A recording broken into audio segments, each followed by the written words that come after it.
ನಾಗೇಂದ್ರ ಅವರ ಬೆಂಗಳೂರಿನ ಡಾಲರ್ಸ್ ಕಾಲೋನಿಯಲ್ಲಿರುವಂಥ ನಿವಾಸದ ಮೇಲೆ ಇಡಿ ಅಧಿಕಾರಿಗಳು ಬೆಳ್ಳಂಬೆಳಗ್ಗೆ ದಾಳಿಯನ್ನು ನಡೆಸಿದ್ದಾರೆ.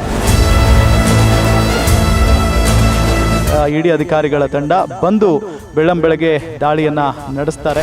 ಜೊತೆಗೆ ನಾಗೇಂದ್ರ ಅವರನ್ನು ಕೂಡ ಹೆಚ್ಚಿನ ವಿಚಾರಣೆಯನ್ನು ನಡೆಸ್ತಾ ಇದ್ದಾರೆ ಒಳಗಡೆ. ಈ ಒಂದು ಪರಿಶೀಲನಾ ಕಾರ್ಯ ಮುಗಿದ ನಂತರ ಅರೆಸ್ಟ್ ಮಾಡುವಂಥ ಎಲ್ಲ ಸಾಧ್ಯತೆಯೂ ಕೂಡ ಇದೆ.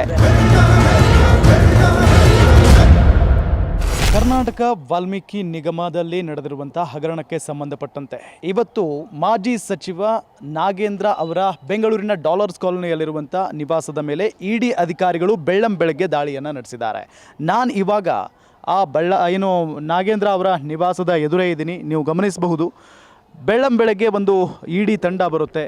ಏಕಾಏಕಿಯಾಗಿ ನಾಗೇಂದ್ರ ಅವರ ನಿವಾಸದ ಮೇಲೆ ದಾಳಿಯನ್ನು ನಡೆಸುತ್ತೆ. ನಾಗೇಂದ್ರ ಅವರಿಗೂ ಕೂಡ ಈ ವಿಚಾರ ಗೊತ್ತೇ ಇರೋದಿಲ್ಲ. ಬೆಳ್ಳಂಬೆಳಗ್ಗೆ ಇಡಿ ಅಧಿಕಾರಿಗಳು ದಾಳಿಯನ್ನು ನಡೆಸ್ತಾರೆ ನಮ್ಮ ಮನೆಯ ಮೇಲೆ ಅಥವಾ ನಮ್ಮ ಮೇಲೆ ಅಂತ ಹೇಳಿ ಗೊತ್ತೇ ಇರೋದಿಲ್ಲ. ನಾವು ಇಲ್ಲಿ ಒಂದು ವಾಹನವನ್ನು ಕೂಡ ನಿಮಗೆ ತೋರಿಸ್ತಾ ಇದ್ದೀವಿ, ಇನೋವಾ ವಾಹನವನ್ನು. ಈ ವಾಹನದಲ್ಲಿ ಬರ್ತಾರೆ 4 ಜನರ ಇಡಿ ಅಧಿಕಾರಿಗಳ ತಂಡ ಬಂದು ಬೆಳ್ಳಂಬೆಳಗ್ಗೆ ದಾಳಿಯನ್ನು ನಡೆಸ್ತಾರೆ. ಅದಾದ ನಂತರ ಒಳಗಡೆ ಹೋದವರು ಇದುವರೆಗೂ ಕೂಡ ಹೊರಗಡೆ ಬಂದಿಲ್ಲ. ಬೆಳಗ್ಗೆ 7 ಗಂಟೆಗೇ, ಅಂದರೆ 7 ಗಂಟೆ 5 ನಿಮಿಷಕ್ಕೇ ಒಳಗಡೆ ಹೋಗಿರೋದು. ಇದುವರೆಗೂ ಕೂಡ ಹೊರಗಡೆ ಬಂದಿಲ್ಲ. ಅಂದರೆ ಮನೆಯಲ್ಲಿರುವಂಥ ಎಲ್ಲ ಕಡತಗಳನ್ನು ಪರಿಶೀಲನೆಗೆ ಒಳಪಡಿಸ್ತಾ ಇದ್ದಾರೆ ಇಡಿ ಅಧಿಕಾರಿಗಳು ಅನ್ನೋದು ಗೊತ್ತಾಗ್ತಾ ಇದೆ. ಇನ್ನು ಜೊತೆಗೆ ನಾಗೇಂದ್ರ ಅವರನ್ನು ಕೂಡ ಹೆಚ್ಚಿನ ವಿಚಾರಣೆಯನ್ನು ನಡೆಸ್ತಾ ಇದ್ದಾರೆ ಒಳಗಡೆ.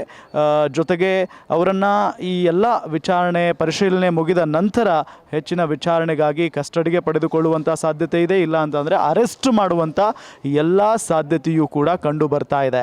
ಬೆಳಗ್ಗೆ ಅಂದರೆ ಅವರು ಬಂದಾಗಿನಿಂದಲೂ ಕೂಡ ಸಾಕಷ್ಟು ಅಪ್ಡೇಟ್ಗಳು ನಾವು ಗಮನಿಸ್ತಾನೆ ಇದ್ದೀವಿ.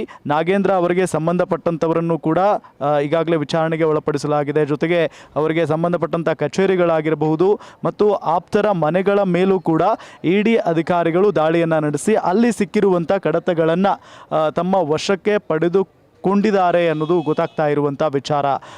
ಇನ್ನೇನು ಕೆಲವೇ ಹೊತ್ತಿನಲ್ಲಿ ಈ ಒಂದು ಪರಿಶೀಲನಾ ಕಾರ್ಯ ಮುಗಿಯುವಂಥ ಸಾಧ್ಯತೆ ಇದೆ. ಏಕೆ ಅಂತ ಹೇಳಿದರೆ ಈಗಾಗಲೇ ಸಮಯವೂ ಕೂಡ ಆಗ್ತಾ ಬಂತು.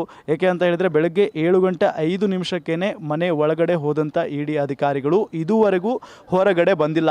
ಎಸ್ ಐ ಟಿ ವಿಚಾರಣೆ ಆದ ನಂತರ ನಾಗೇಂದ್ರ ಅವರಿಗೆ ಇಡಿ ಕಂಟಕ ಶುರುವಾಗಿರೋದನ್ನು ನಾವು ಗಮನಿಸ್ತಾ ಇದ್ದೀವಿ. ಹಾಗಾಗಿ ನಾಗೇಂದ್ರ ಅವರನ್ನು ಈ ವಿಚಾರಣೆಗೆ ಅಥವಾ ಈ ಒಂದು ಪರಿಶೀಲನಾ ಕಾರ್ಯ ಮುಗಿದ ನಂತರ ಅರೆಸ್ಟ್ ಮಾಡುವಂಥ ಎಲ್ಲ ಸಾಧ್ಯತೆಯೂ ಕೂಡ ಇದೆ. ಈಗಾಗಲೇ ನಾವು ಒಂದು ಮನೆಯ ಮುಂದೆನೇ ಇರೋದು. ಜೊತೆಗೆ ಈ ಡಾಲರ್ಸ್ ಕಾಲೋನಿಯ ನಿವಾಸ ಮಾತ್ರ ಅಲ್ಲ, ಅವರಿಗೆ ಸಂಬಂಧಪಟ್ಟಂಥ ಎಲ್ಲ ಮನೆಗಳ ಮೇಲೂ ಅವರ ಆಪ್ತರ ಮನೆಗಳ ಮೇಲೂ ಕೂಡ ಅಧಿಕಾರಿಗಳು ದಾಳಿಯನ್ನು ನಡೆಸಿದ್ದಾರೆ, ಪರಿಶೀಲನೆಯನ್ನು ನಡೆಸ್ತಾ ಇದ್ದಾರೆ ಅನ್ನೋದು ಗೊತ್ತಾಗ್ತಾ ಇರುವಂಥ ವಿಚಾರ. ಆದರೆ ಒಳಗಡೆ ಯಾವೆಲ್ಲ ವಿಚಾರಕ್ಕೆ ಸಂಬಂಧಪಟ್ಟಂತೆ ಕಡತಗಳು ಸಿಕ್ಕಿದ್ದಾವೆ ಅನ್ನೋದು ಇದುವರೆಗೂ ಸ್ಪಷ್ಟವಾಗಿ ಗೊತ್ತಾಗಿಲ್ಲ. ನೋಡೋಣ, ಇನ್ನು ಕೆಲವೇ ಹೊತ್ತಿನಲ್ಲಿ ನಾಗೇಂದ್ರ ಅವರನ್ನು ಅರೆಸ್ಟ್ ಮಾಡುವಂಥ ಸಾಧ್ಯತೆಯೂ ಕೂಡ ಇದೆ. ಯಾವ ರೀತಿಯಾಗಿ ಈ ಒಂದು ಕಾರ್ಯಾಚರಣೆ ಮುಂದುವರಿಯುತ್ತೆ ಅಂತ ಹೇಳಿ ಅಪ್ಡೇಟ್ಸ್ ನಿಮ್ಮ ಗ್ಯಾರಂಟಿ ನ್ಯೂಸ್ನಲ್ಲಿ ಸಿಗುತ್ತೆ.